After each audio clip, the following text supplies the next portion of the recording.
French Premier Elisabeth Borne on Thursday told the Parliament the government would force through President Emmanuel Macron's controversial pension reform without putting it to a vote in the lower house.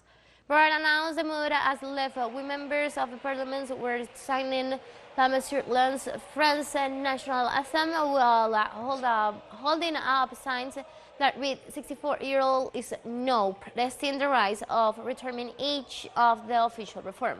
The Council of Ministers held an emergency meeting to activate Article 49.3 of the French Constitution, which makes it possible for a text to be adopted without a vote of deputies in order to pass the pension reform, just minutes before lawyers were scheduled to vote in the National Assembly.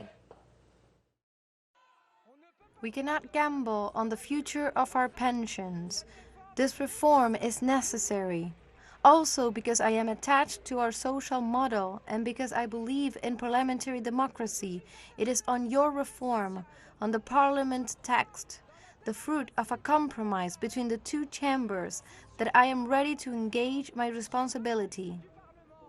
Therefore, on the basis of Article 49, paragraph 3 of the Constitution, I commit my government's responsibility for the whole of Social Security Amendment Bill for 2023, modified by the Coordination Amendment communicated to the National Assembly.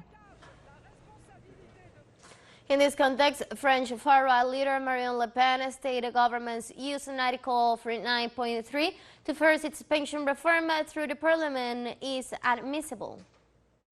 Of course this is inadmissible, obviously, because once again, it's not a question of forcing the majority, as it's normally the nature of Article 49.3. It's a question of preventing the expression of the will of the French people through their elected representatives. They didn't manage to find a majority because they were bad. This reform was unfair, badly prepared, badly conceived, badly presented.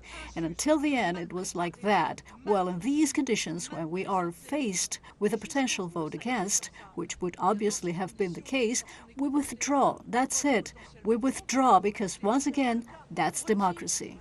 And after French President Emmanuel Macron on Thursday ran a controversial pension reform through Parliament without a vote, using a rare constitutional power, several thousand people gathered to demonstrate in the Place de la Concorde in Paris across the Seine River from the French National Assembly.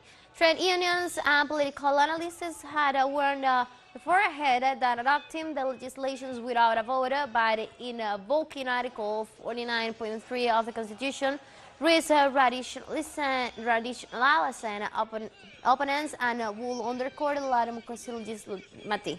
Among other arguments, trade unions and other critics said the reform will penalize low-income people in manual jobs who tended to start their career early, forcing them to work longer than graduates who are less affected by the changes.